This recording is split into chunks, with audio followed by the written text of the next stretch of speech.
You are listening to House of Football, brought to you by Sports Joe. Hello, I'm Eric Lalor. Welcome to episode 26 of House of Football and Sports Joe.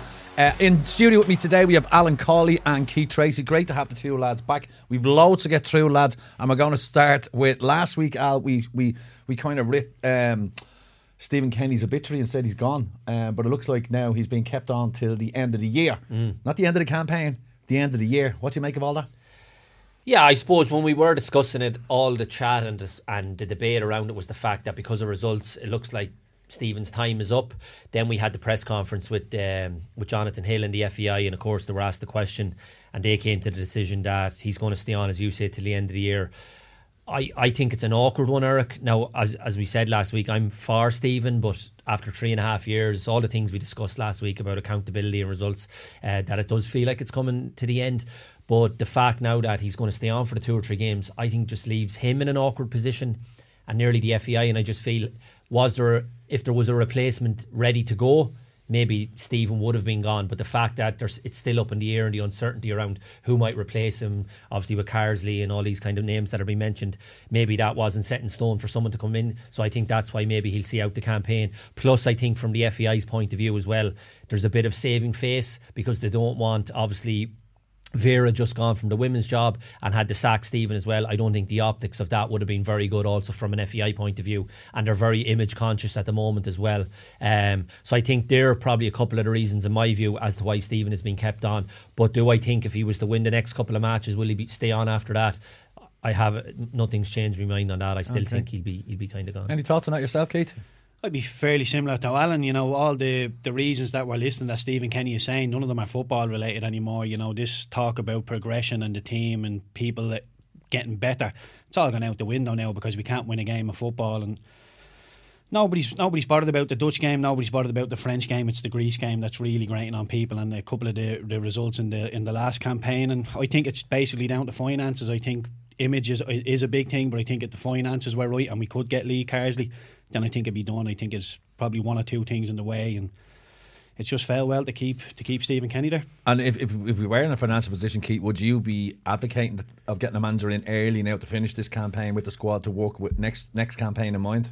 I would be, and that's not to say that I want rid of Stephen Kenny straight away. I don't think he's lost the dressing room. I don't think we're at the point where we need to change straight away. I think results wise, if you're Lee Carsley, if you're Stephen Reid, if you're Andy Reid, whoever it is who's linked with the job, if you want to come in, you want that Greece game, you want the Gibraltar game, because you have a chance of picking up a point, getting confidence going. I know that Dutch away is going to be a big game, but look, in terms of Stephen Kenny, you know, he's been left in there. Is there anything to suggest that we're going to beat the Greeks? Is there anything to suggest that we're going to beat Gibraltar?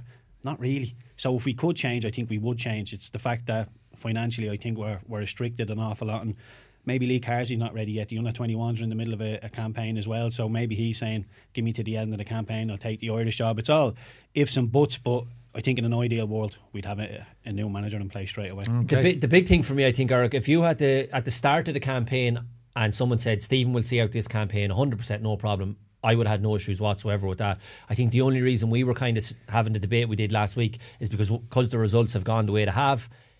That was the narrative that's been created, and I just think now for Stephen, and he'll still approach them very professionally and want to do as well, and all the things we spoke about last week in terms of how much he cares and wants to do it, and he'll still feel we'll beat Greece, we'll beat the Netherlands, I'll turn it around and I might get another contract. But I just think it leaves him in an awkward position because he'll be the one preparing the lads for the game, standing on the sideline, yet everybody viewing in from the outside feels as though no matter what he does, he's probably gone. It's a hard one. You mentioned in your previous little ramble there Vera Pauw. Obviously Vera Pauw's back in the news again because of the press conference from Diane Caldwell, who basically threw her right under the bus again, didn't she? She said that she was part of a leaders group. She was supposed to go back to Vera with feedback. She put forward ideas and said all of them were ignored. I suppose I was reading something there that said that Vera's success in her career came about a time when the women's game was changing, so she's very much an old school kind of manager. You know, she's been, the whole US Athletic article was about her directness and all that kind of stuff, and the failure to, like, she's against like lifting weights, which seems really counterproductive when you see the way modern football teams train these days. You look at Katie McKay playing the top level for Arsenal in the WSL. She knows weight training and how important it is. Yet Vera's very much against it. And Diane Caldwell's kind of lent into that, said there was no pre-match analysis of the opponents, there was no in-game tactical planning. Was she right or wrong to go public with all that, Alan, do you think? Or? Yeah, I didn't like it at all, Erik, I have to say. I talk about reading the room poorly, because I looked even at social media yesterday and those kind of the break on the different kind of platforms or whatever, whether it's RTE or Virgin or whatever it may be, and you look at the comment section underneath and all that goodwill that has been kind of towards the women's team in terms of pre-World Cup and during the World Cup. I think they've lost an awful lot of that, because when the review was done and everybody felt Vera was hard done by, and we can all have our opinions on that, and that's fine, it should have been left there then. For her to come out and obliterate the manager the way she did, I just thought it was bad form. And again, you have to go back to, that's a girl who, and I followed all the women's games and worked on them all, even going back 2, 3, 4 years, and I was one who actually said I would have played Diane Caldwell, because they sacrificed Aaron Connolly to go back into that left-sided centre-half position where Diane normally was playing in the back three, so she was the one that was left out. So it just struck me, as well as the disgruntled player who's been left out, sour grapes, a little bit of that as well, Erik. And I just felt yesterday in a public forum like that, and I know, to be fair, she's been asked the question and she was fairly honest and upfront, and she'll say, well, I was only answering a question. After that review was done and Vera lost her job, she had won at that stage. Why she needed to come out and do all the stuff that she did yesterday, and again bring more and heap more pressure on the players, and to talk about the fact that we did this in spite of Vera and all, I thought it was a huge lack of respect, because whether you question the manager or not, she's the manager, she makes the decisions, she's the one that will always be labelled as the woman who got them to the World Cup in their first major tournament. That'll never be taken away from her, whatever those girls think. And even in terms of the fact that those opinions that she voiced yesterday, which she's going on her own view of what's going on, we're not privy to what went on in the camp, but where was all these views and opinions back in the game that they qualified against Scotland, or back in the previous campaign? How come they were only voiced now after the World Cup? So I thought it was really bad form. I didn't like it at all. Keith, you have that opinion yourself? Yeah, I'd be very, very similar to Alan, but the women, I feel like when Stephen Kenny first got the Ireland job, he said, we're not going to play this British style of football, we're going to play football, and he ramped the pressure up. He said, this is what we're going to do. I feel like this is happening again, because Vera Pauw has set the bar really, really high with this Irish squad, and all of a sudden the girls are coming out and saying, we've done this in spite of her. Right, so what he's going to do next? Get to the quarterfinals of a World Cup, he's going to win the Euros. How are you be going here? And then Jonathan Hill coming out and saying the stuff, we had over 30 one-on-one interviews, some with players, some with staff. I've never been asked in my career, do I like the manager? Wow. Are you happy with the tactics? And a manager says to me they don't like weights, I'd be delighted with that. No weight sessions, no pre-game analysis. It seems like really old school, really simplified tactics. And look, I love that. Maybe I'm a dinosaur, but for players to be wanting to be overloaded with information, why? For the player to be like, she questioned everything. Yeah. Everything. Training, everything. tactics, analysis. Like, you're the player. Fair enough. We played under a lot of managers that some we would have liked, some we didn't like, some we hated, maybe whoever. But they're the manager. Like, I would have questioned a lot in terms of, I'm not sure the way he plays, and do I like that? But I wouldn't have gone public and questioned. I just thought it was like a real. And then in terms of, as I said, reading the room, like, I looked at, like, the general consensus around Vera anyway was she was hard done by. And I always felt, from a footballing point of view, of course she was, because all we ever hear is it's results based. Here's a woman that got us to the World Cup, and then they're coming out with like, oh well, she doesn't fit the culture and the brand of football that we're trying to play with and all. And I'm thinking, like, really, it's the first time you've ever qualified. Like, they've really changed the goalpost. Like, you're all of a sudden thinking, are we going to play like Barcelona now? That's not going to happen. With the women's team as well. I've watched them, Erik, and I think what Vera did, and again, we can argue and debate it all night long, but what Vera did in terms of her structure and setup was that we were sound defensively, getting plenty behind the ball, sitting in a low block, and trying, obviously, counter-attack from there. In her view, that was her best way and best approach of getting us results, and it got us results. The next thing I always felt with Vera was, if you do want to change and evolve in terms of now how can we go from the low block and being defensively sound to maybe progressing through the midfield and on up to forward areas and creating chances to score goals. She earned the right to be the manager to evolve like that. And had she not evolved like that maybe in the next campaign, then people can question her. But I don't think they could have been questioning her after what she achieved. I suppose it's a reflection on the modern game and the power of players these days. You know, I mean, I know Katie McCabe was at pains to say that, you know, there's this narrative that there was player power going on, but clearly there was player power. Keith, yourself, like you've played over in England for a long time, being involved in many dressing rooms. Were you ever involved in a situation where you knew the players in the dressing room had the power over the certain manager, and because of that, the players wouldn't really be asked, so to speak? I've had it with Eddie Howe. Now, it wasn't to the point where the players were trying to get rid of him. It was to the point where he'd burnt a couple of bridges. He burnt a bridge with me. He burnt a bridge with Dean Marnie. He took us both off against Southampton at half time and sort of gave us a bit of a rollicking in front of the rest of the dressing room. So Dino started taking off his clothes and his kit and just walked past him, started making as much noise while Eddie's giving his team talk. So that was a big challenge straight away. And then he just sort of lost the dressing room a bit. But then the only time I've had anything close to this is, as this was going on, about 2 months later, I'm in the reserves. I'm acting the maggot in training, so I get thrown down to the reserves because of me drinking and all of this. So next thing, I get a phone call from the Burnley chairman. I want to meet you. So I'm thinking, right, this is it. They're going to pay up my contract, or we're going to negotiate something here. But his first words to me, well, the first thing he made me do was sign a match attack sticker for his kid. He said he signed it. It was a Sheffield Wednesday fan. Stuff done first. So that was the first thing I did. But then he said, how do I get you back in the first team? And I thought, oh, right, wow, what's going on here? And he never said that to me, but I thought something must be afoot here, because all of a sudden they didn't care for 2 months, but now they care. They want me in the first team. Long story short, I think Eddie Howe's mother wasn't well at Bournemouth, living down in Bournemouth, so it was sort of getting told that Eddie's going to go and look after his mother down south. So they were sort of checking with me, saying, like, one of my answers were, well, we need a new manager. And lo and behold, it happened, and I got back into the first team. But it's just funny how these things, like, they're always one step ahead the board. They're thinking, well, if we can get Keith on side and he maybe thinks that we're changing the manager because of him. That wasn't ever the case. Eddie was always leaving just to go and look after his mother. Okay. But they're trying to manipulate the situation to make me feel loved and wanted again. Did you feel all powerful then, going, geez, I have some influence at this club? For about 12 seconds, and then I realised the real reason. I went, oh God, like, and obviously I shook his hand and wished him the best. I felt as big as about an ant at that time. Right. But yeah, no, it wasn't great circumstance. But that's the closest I've ever come to anything like player power. Yeah. And it wasn't really player power. Like I say, it was his mother was unwell, but that was the closest I've come to a dressing room that wasn't really aligning with the manager. Right, speaking of player power, or the lack of player power at Old Trafford, Manchester United schooled on Saturday by Brighton. A Brighton team who made 6 changes. Like, a lot of their players who would normally play were rested. Imagine resting players going to Old Trafford. That's how confident they are in their system. And apart from, I'd say, the first 15-20 minutes where I thought United were quite decent, just absolutely could have won at a canter, basically. Yeah, school is the right word, Eric. And normally we're critical of United in the last kind of few weeks of the way things are going there, and the manager and the players and the issues off the pitch and all those kind of things. I'm going to focus totally on Brighton.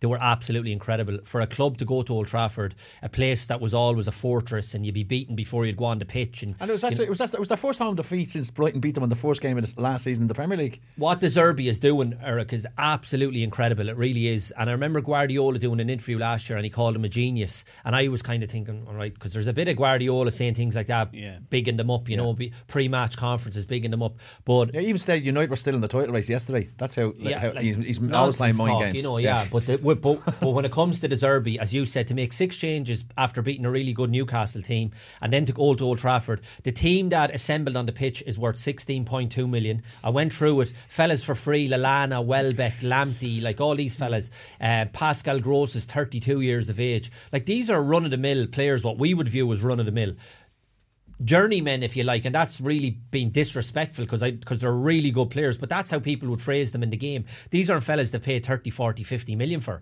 And it was just incredible in terms of how well they're coached. I watched it closely on Saturday, and I've always, like, for the last few years, Guardiola at Barcelona and dominate possession and keeping the ball and almost changing the face of the game the way he did it at Barcelona. But he had the best players in the world doing this. Then Man City, something similar again, the way they play now, but again, spent a fortune, the best players in the world doing it. What De Zerbi is doing with run-of-the-mill players and enticing the team on, It's unbelievable, and to have the confidence. Lewis Dunk is the prime example, right? Lewis Dunk. He looks like Beckenbauer, doesn't he? And Keith would have. He may have played against him, but he would have known Lewis Dunk over the years as your typical carbon copy centre half, old fashioned, kick it, head it. Kick everything in front of you, and I'm sure Lewis Dunk was delighted to carve a career out like that. Now he's with a manager who said he's completely changed his view on the game. He has Lewis Dunk playing like Matthias Sammer at the back. It's unbelievable, enticing fellas on, playing little balls in just to suck them on, playing around them, little passes, breaking lines. Then they're all of a sudden to find themselves on the halfway line in 2v2 situations, 3v3s, creating overloads, and they absolutely annihilated United. It was incredible. And you know who's the best player on the pitch, and you might laugh at this, and I watched him closely, right? And it was incredible. The goalkeeper? The goalkeeper was the best player on the pitch. He had 53 passes in total. I don't think one went astray. And every pass he made was played with a purpose. It was unbelievable how they did it, in how well they're coached, in what De Zerbi is obviously the messaging that he's given them, the belief and the confidence in allowing them to do this. I sat there on Saturday and I thought, this is unbelievable what I'm watching. And it's Brighton. It's not Man City or Barcelona. Did you play with Dunk? Did you come across I Dunk? played against him a few times, as Brighton were coming through League One, the Championship, when the Amex was just built. Yeah, and I watched him. He played against Scotland, didn't he? For England, in the international window. Well. He was excellent. Yeah. And I came away from that thinking, Harry Maguire's still in that team. Like Lewis Dunk, you have Tamori as well, not getting a game, and the loyalty to Harry Maguire is something that I think is just going to keep ramping up with Gareth Southgate, especially with him sitting on the bench. But from a United point of view, Alan's looking at all the positives, and rightly so, because Brighton were brilliant, but Manchester United are, they're absolutely awful. I think Casemiro looks way off it. We spoke about him before, and we're saying maybe it takes 4 or 5 games for him to get, and he might just all of a sudden turn it on. He's done her. He's done. No, don't say that, Al. Don't say that. Finished. Don't say that. He's struggling. Keith's right. He's struggling to get around the pitch. He doesn't look really interested. Some of his side was in backwards passing. Like it's 5 yards, 10 yards passing from. Jason Steele passed the ball better than him on Saturday. The So goalkeeper. You're saying Casemiro should go in goal. Is that what you're saying? That's what I'm hearing from you, Al. I was just showing Jason Steele as a central defensive midfielder. He played McTominay beside him, and I thought that would help him in the sense that just for legs and energy. But that's another, like, you look at McTominay. McTominay was out the door. He would go to West Ham, no problem, see you later, son. He ends up staying. He plays really well for Scotland in the international window in an advanced role, and then all of a sudden Ten Hag's thinking, all right, then I'll put him in. As a next player, if you know a manager doesn't really fancy you, and the next minute you're saying, come on, I need 100%, run through brick walls, I want you running the challenge, you're thinking, you don't even want me here. And I have a bone to pick with you as well about Bruno Fernandes. Nonsense. This is exactly what I was talking about. When the game is going away from you, he's never going to wrestle it back for you. And nowhere to be Lovely seen. player. Nowhere exactly. to be seen. Pointing fingers and throwing hands. Yeah, well, Bow was one of the Leinster seen last night. Sorry. I think as well, I mentioned a couple of weeks back about the excuse culture. There's more of that with Ten Hag as well. And I know it's difficult in terms of I have sympathy with the off the field, the players, the way Sancho is behaving, the likes of this kind of stuff. But ultimately, you're the manager, and is he 18 months into the job now? And he got a bit of praise last year. But the one thing that I go back to with Brighton and De Zerbi, they all know the role, they all know how they're going to play, they all know the identity of the team. I'm looking at United, and it's a mishmash all over the place. And that can be down to, you can say, injuries and having to pick different players, no relationships being built, whatever the case may be. But Brighton made 6 changes, and they all come in. It was a seamless transition. Every one of them came in, and Veltman. Yeah, we're talking about fellas who journeymen. Well, and that's been so. I don't mean that in disrespectful. I don't mean that in the harmful way that people say it. Yeah, because they're really good players. But that's how they're viewed in the game. The likes of these fellas.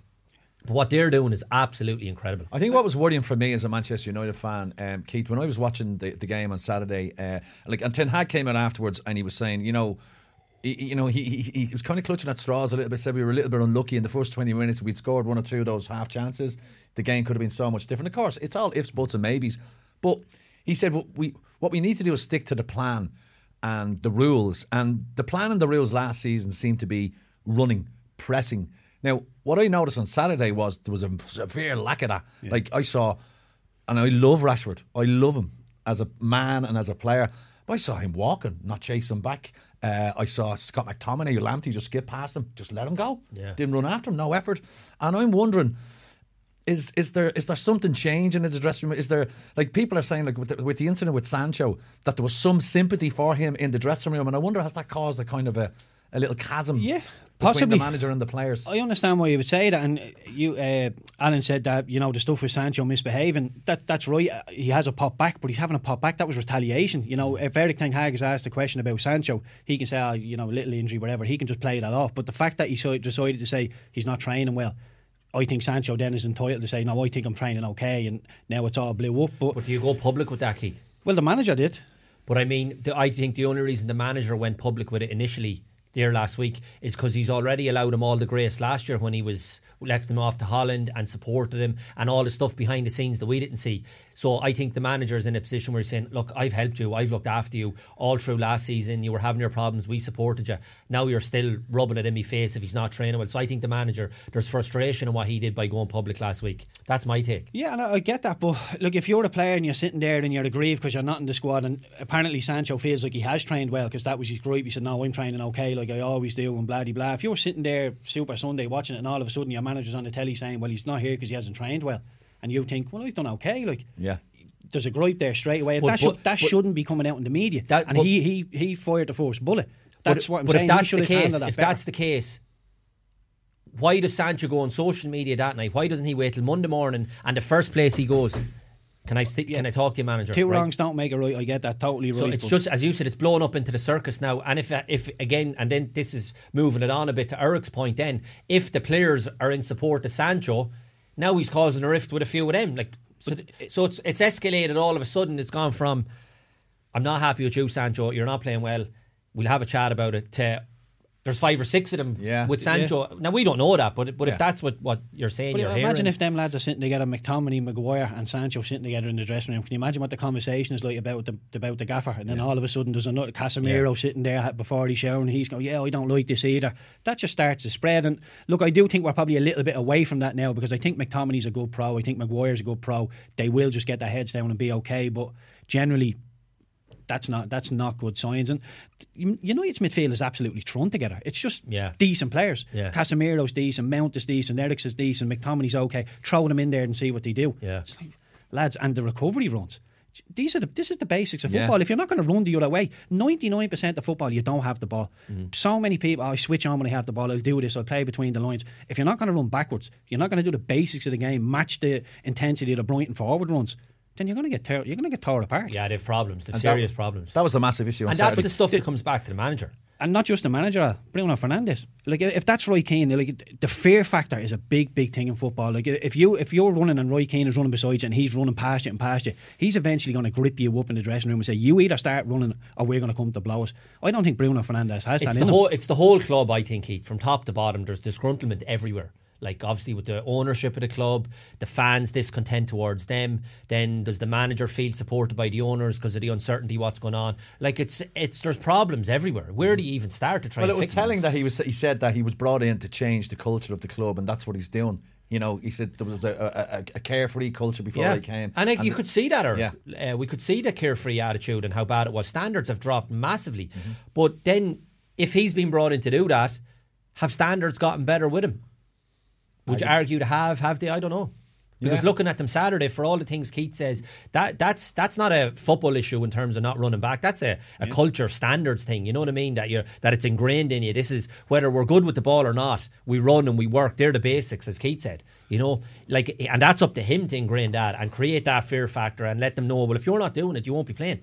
There was talk today that there was a major row in the dressing room after the Brighton game, and Bruno was one of them. Bruno had a massive head-to-head with McTominay apparently in the dressing room afterwards. Well, I said this a few weeks ago about he would annoy me if I was a player playing with him and they'd throw in the hands and giving out when you don't pass the ball and all. That would annoy other players. And if it's McTominay who's already probably feeling disgruntled that he's not playing, then he plays and Bruno comes in and starts shouting at him. Of course he's probably going to say, here, I've had enough of it. It's the easy option, isn't it? Who are you going to give out to in that midfield around you? Yeah. The young lads got McTominay. I mean young in terms of Casemiro. Why not go and dig Casemiro out, the boy from Real Madrid who's been there, done it all? That's the easy option. I'll go and have a pop off the young lad. Yeah. That's awful. But again, like McTominay goes head to head with him, standing up for himself, probably thought, I've ran an awful lot more than you did. Yeah, true. You know what I mean? So the running stats. Sounds like a mess. Where are you hearing all this information? Listen. Go to sportsjoe.ie. Erik Lalor Hag. But no, there was another row as well between Martinez and Lindelof apparently in the dressing room afterwards. So it's nice to see that they care that they're fighting with each other in the dressing room. But it also it is a mess. Like, yeah, it's when you hear that stuff, like it's depressing. And then you watch them on, as I say, Brighton were just popping them as we say. All that stuff for me is for show. You know when you go into the dressing room and the cameras are off and people are roaring and shouting and going head to head, run back. Show me you care that way. Run back, tackle somebody, rattle into somebody, get the crowd going, get people around you running. Yeah. Don't go on head to head. It's over now. Yeah, you exactly. Can't do it. I watched as much as I was in praise of Brighton and they were amazing. Bruno Fernandes didn't get a kick at the ball. Oh, he was playing like almost like a sweeper at some stage. He was taking the ball off back deep. Yeah, he got really deep. Yeah, and that's another thing. Like when they're behind in games and chasing it, the whole system goes out the window.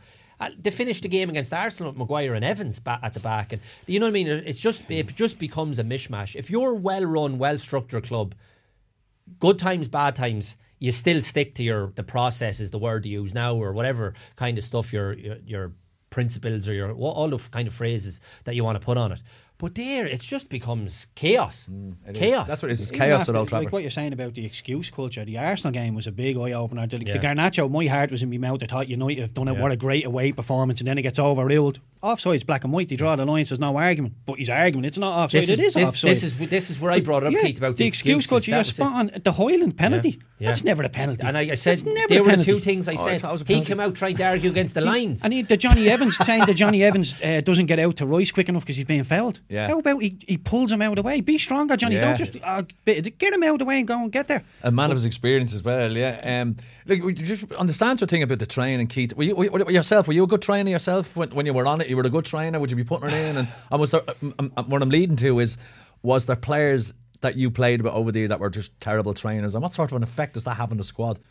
I wasn't the best trainer, I have to be honest, but under Sean Dyche it got to the point where you had to train well. You know, it was used against me when I wasn't in squads. You know, I'd knock on a Monday morning, Gaffer, I played well last Saturday, I couldn't care about last Saturday, you didn't train well Monday, Tuesday, you were awful Thursday, you turned up late Friday. Right. So that precedes everything. So by then I got it into my head that I'm going to have to start training well. And I had this thing when I was young, I was probably me talent masked an awful lot of me talent, so I thought I could just turn it on and off whenever I want. Saturday I'll turn it off, turn it on. Tuesday I'll turn it on, and in between the wheels will be spinning, but I won't really be trying. But yeah, when Sean Dyche came in, standards come up, and the first thing Sean Dyche made us do was train with shin guards. He said, like, we're too soft, and he set us all in different sections. There was like 4 or 5 of us on a different table. We all had pieces of paper. He said, if you were to transfer to another team tomorrow when you were playing against Burnley, what would you be saying to the new dressing room you're in about this dressing room?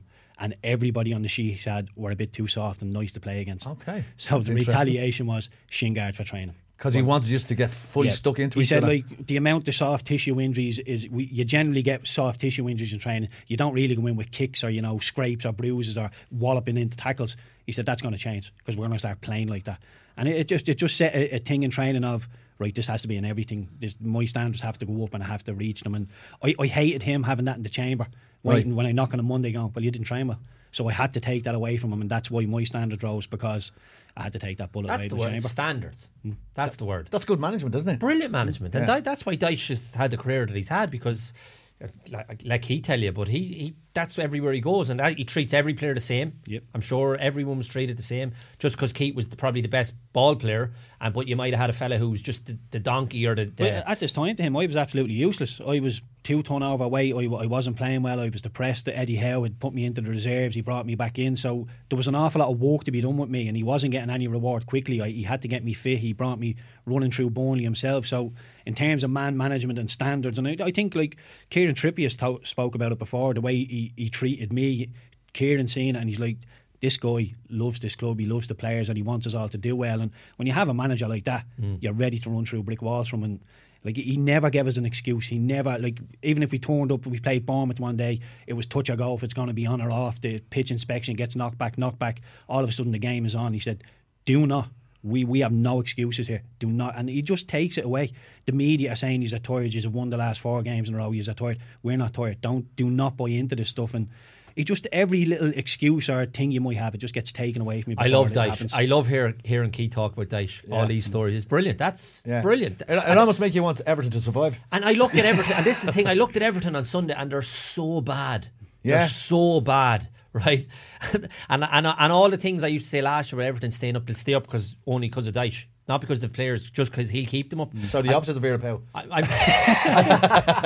I'm looking at them at the moment and I'm thinking, it's going to be a long season for them. It's going to be a long season. But I can't get my head around a Wobie going out the building, the Marty Gray going out the building. They're building a new stadium. Yeah. Like it's really, really big chance that they're going to be in the Championship next season with a new stadium. And I know Everton aren't great, but I'm looking at the positives of it and thinking they're keeping Arsenal at bay. Defensively, they're starting to get more like a Sean Dyche team. If they had somebody in the middle of the pitch in a Wobie, a Marty Gray who could travel with the ball, Decore looks like he has a bit. McNeil looks like he has a bit. If you could keep a Wobie and the Marty Gray there. Beto looks like he's a bit awkward. Like he won't score 10 goals. The problem, always injured, isn't he? Yeah, made of glass, isn't he? Chelsea. Chelsea are below Man United in the league. Thank God for Chelsea. They've spent 85 billion in the last 2 weeks. I know Pochettino said post match against Bournemouth that they have 12 players on the injury list, which still leaves about 60 players in the squad. So it's not like they've 14 on loan. Yeah, they're lacking. Like, I know they spent all this money, Keith, and Pochettino's taken over, but are Chelsea now probably worse than they were even last season? 5 goals all they've scored this season. Yeah, possibly. People are saying that they're talking about the positives of Raheem Sterling doing well, and it just seems like a team of individuals. They're thrown together a little bit like United's midfield teams.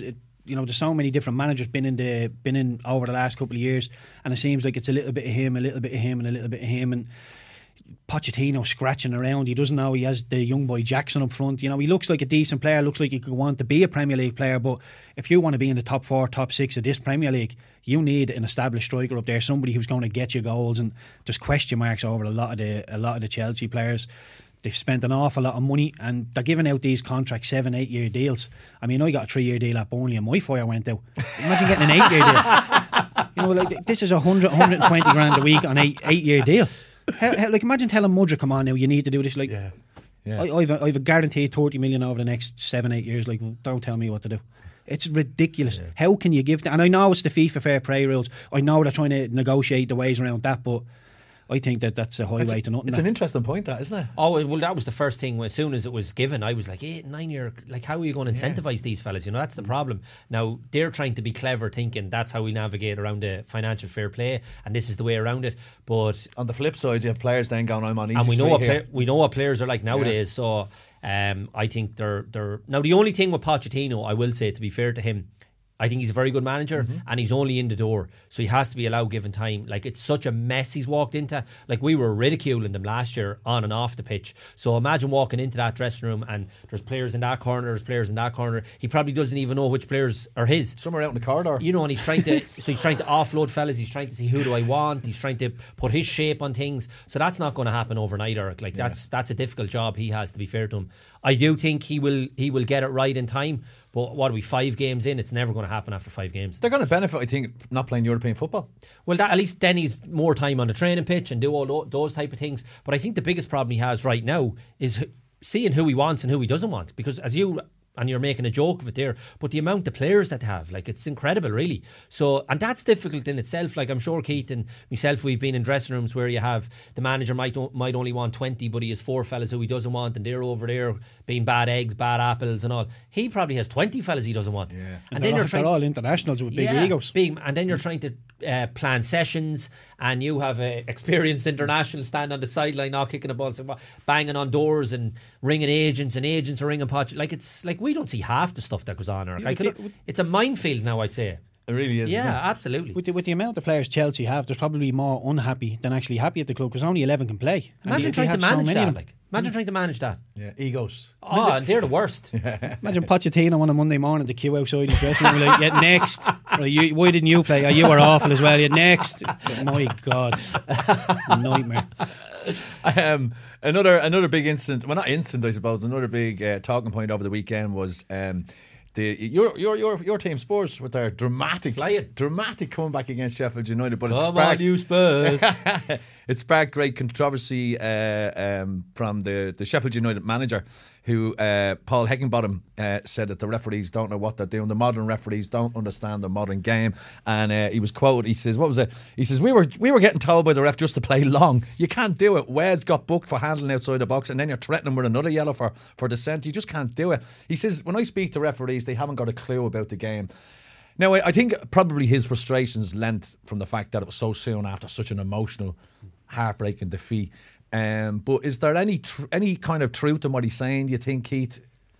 I think so, yeah. I think there's so many subjective decisions now. Like there's so many that grate on me. The Rashford penalty against Nottingham Forest, I think that if that's an ex-player, for instance, they look at that and you think, nah, he's initiating the contact there. There's so many of them ones where you're thinking that's not a penalty. And the referees are looking and they're talking about things like, did you see the Arsenal and Everton offside the other day? Oh, yeah, Martinelli. Like, I couldn't get my head around that. Like, they said Beto didn't mean the deflection to go there, but it wasn't a deliberate action. That's the phrase. That's where the rules and the laws come into it, where we're scratching so it's up our to head. interpretation again, yeah.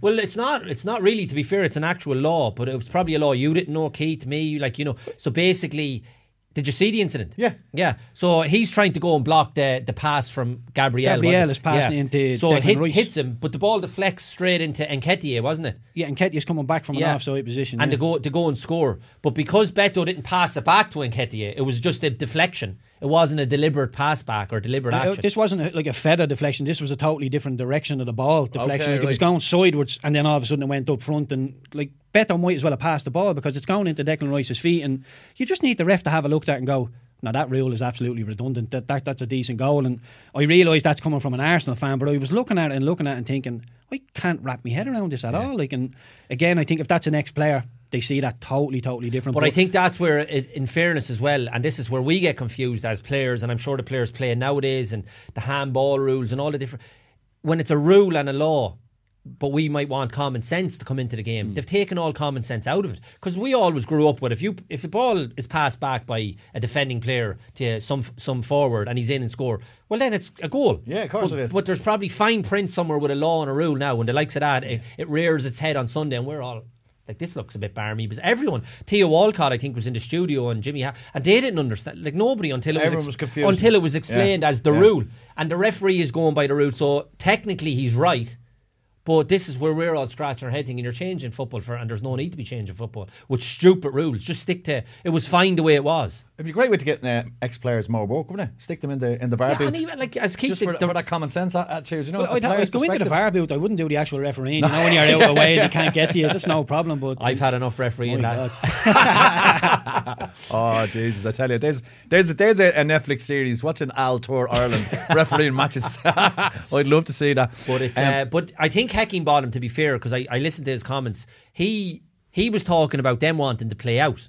Yes. And saying the referee doesn't understand that the reason the goalkeeper is taking his time, because he's waiting to see, or they're being pressed, or they're not, he's playing. And Spurs have changed their shape as well to counteract what they had been doing, yeah. So he's saying he doesn't understand what we're trying to do, and he's telling me goalkeeper just to boot it up this. So the referee's been appointed new Sheffield United manager for this weekend. But a brilliant result for Spurs. It was, wasn't it? Keeps the momentum going, yeah. And Richarlison scoring the goal. And again, going back to the comments with Postecoglou and on Friday, the mental health stuff and all, which obviously is prevalent now in the game. And talking about his own dad as well. Just comes across like a normal fella that you'd sit in the bar with and he'd just talk normally to you, like. Class. Seems a very likeable fella. Class. I can't begrudge Spurs their success at the moment. He's good, isn't he? And the way they play and all. But all you want in the game, the amount of bluffers, you just want fellas to be honest and straightforward and just talk like the way we talk here or whatever, But he's class, Postecoglou. But to counteract that, Ten Hag was honest about Sancho and he's getting all sorts of abuse for it. I'm with him on Sancho. Right. He was honest in the media. He should have. That should have all been done face to face. You don't do that stuff in the media. And like I said, the manager did it first. So I think whatever happens after that, that's where it's all stemmed from. So it's the Vera Pauw, Erik Ten Hag. They're both Dutch. They're both blunt. They say it as it is. And I'm with them both. What does that tell you about me here? I think generally you do. That's what you like, isn't it? A straight talking manager. Why am I in the team? Because you didn't train well, son. That's why. And there's no ifs and buts. That's why you're not in the team. And that's what I always preferred. I don't want somebody telling me I think you're great and then doesn't play it on the weekend. And that actually happened with Paul Heckingbottom, believe it or not.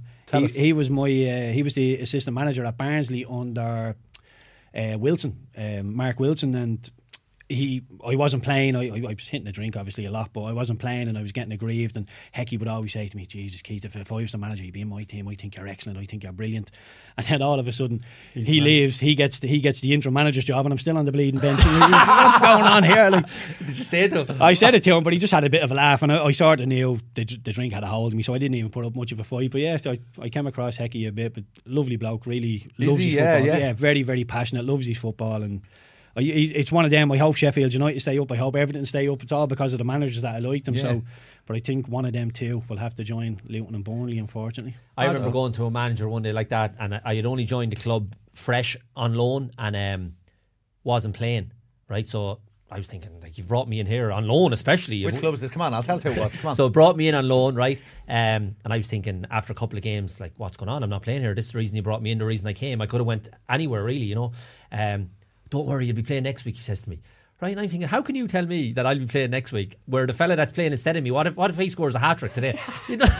yeah. And I'm thinking, I remember going away thinking, what am I after doing coming here? Like, which, needless to say, turned into a bit of a disaster, and I was gone 3 weeks later anyway. Okay. But yeah, like that kind of stuff. Just come out and be honest. Yeah. You know, say you're not playing because you didn't do this and you didn't do that, and I don't rate you, or not, you know, do this and do that, and you'll be in the team.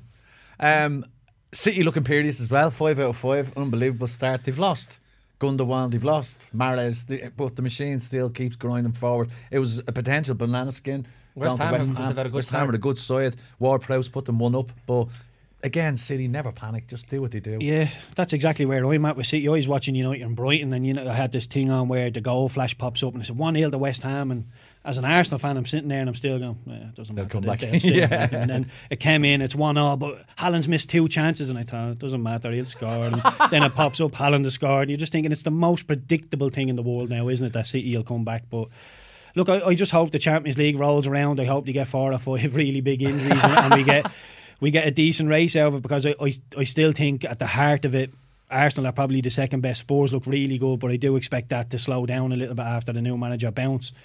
But I think there's a gulf. I think when City played Arsenal at the back end of last year and they just wiped the floor with them, I think there's still a gulf to Manchester City. What about Liverpool? Liverpool look like they're they're getting the results. Well, you wouldn't have thought it after watching the first half. They were an absolute shambles, and Wolves should have been 2 up. The lad up front, what's his name?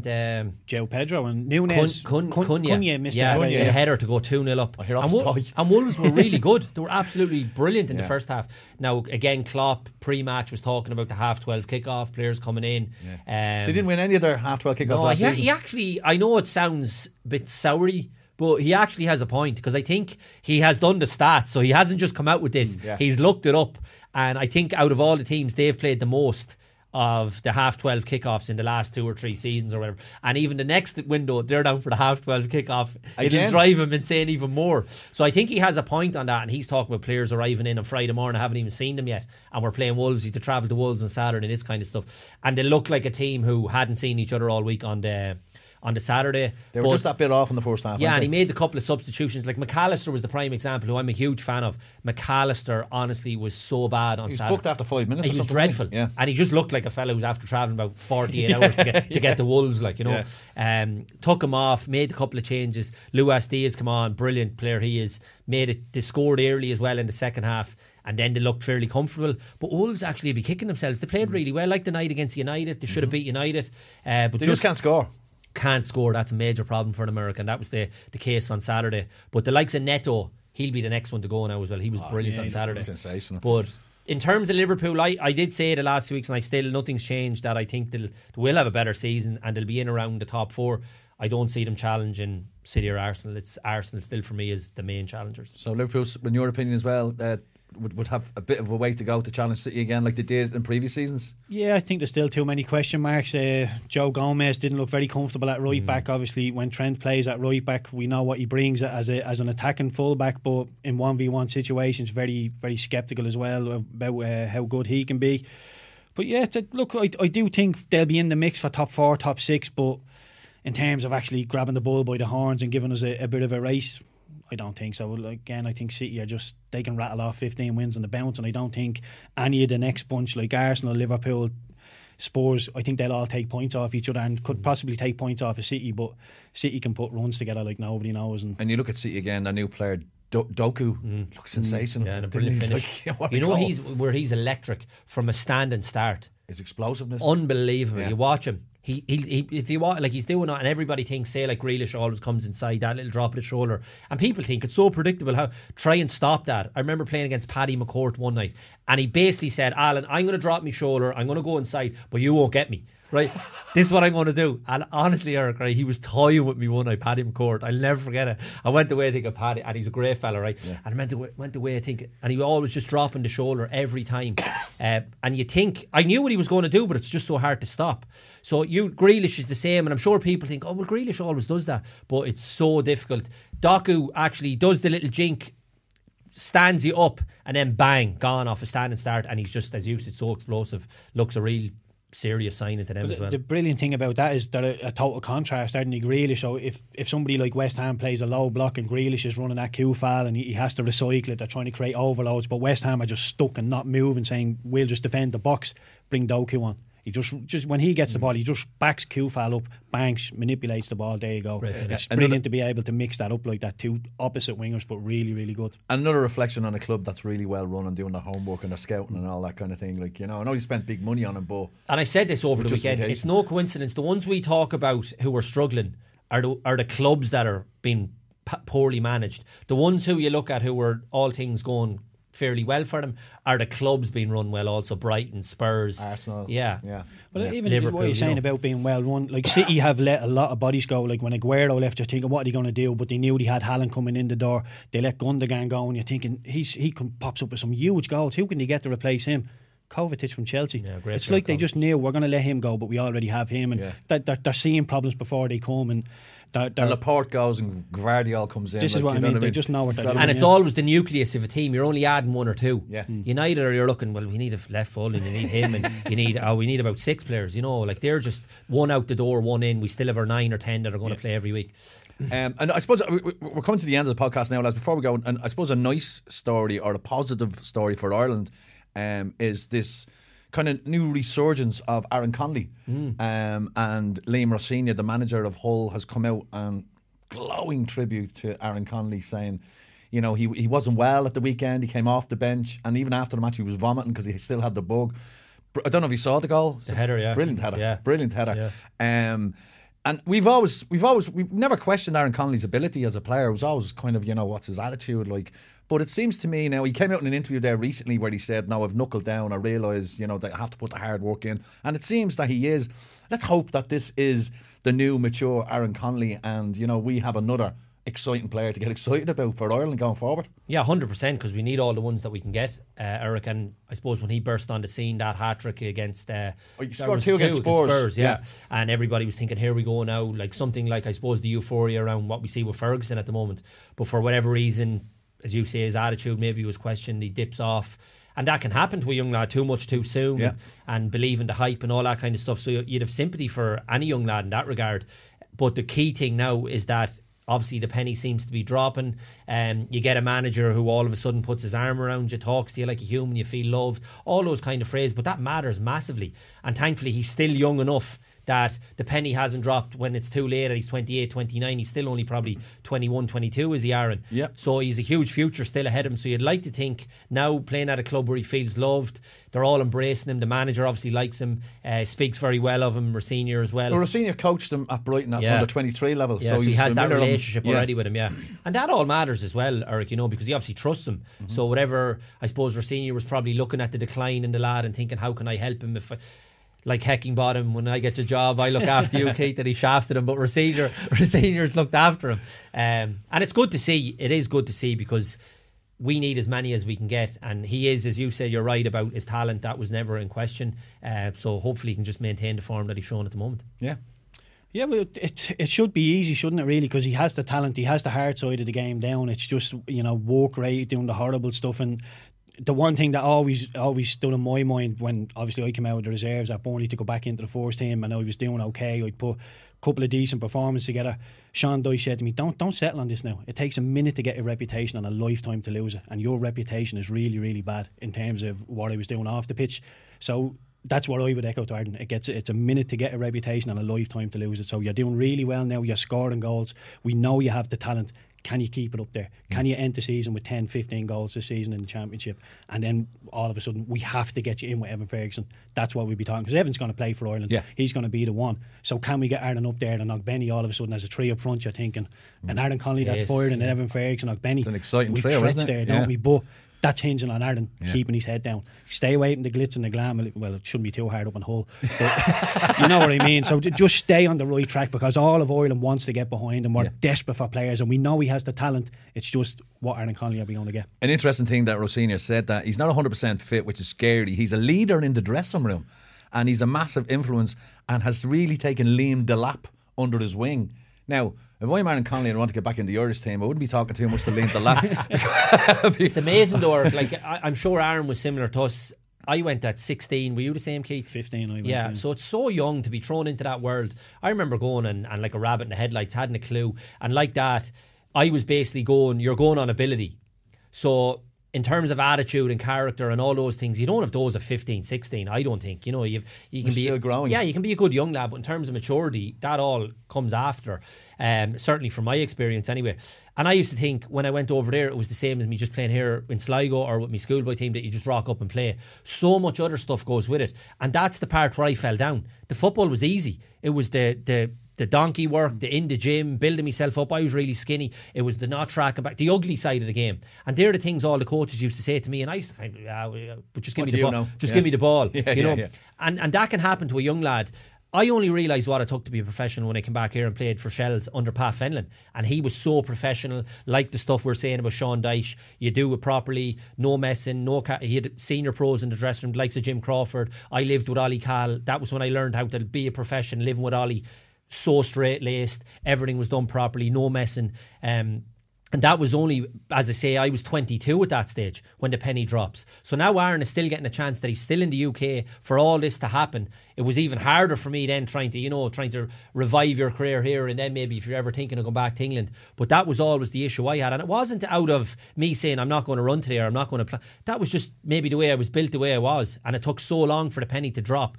And as I say, I was only when I was maturing at 22, 23, and then I started to live properly in terms of your nutrition and your diet and all those kind of things that go with it now. And to be fair, back then it wasn't much of a thing back then as what it is now. So that's what I'm saying about Aaron, that he's still in a position, a very, very strong position, that his career hasn't fallen so far that it's going to take so much to get him back. He's still in the Championship, scoring goals now with Hull are doing well, at a really good club with a good manager, and hopefully now the sky's the limit for him and he can kick on, as Keith said, that he maintains that form. Yeah, absolutely. Yeah, Aaron Connolly, if you're listening, keep it up, pal. We're right behind you. Lads, that has been episode 26 of House of Football with Sports Joe. I want to say thank you to my guests, Alan Cawley and Keith Treacy. Lads, brilliant chatting to you as ever. You know the story, lads. Like, subscribe, leave us a review. And as I said last week, it's spelled SUPERB. You've been listening to House of Football, brought to you by Sports Joe.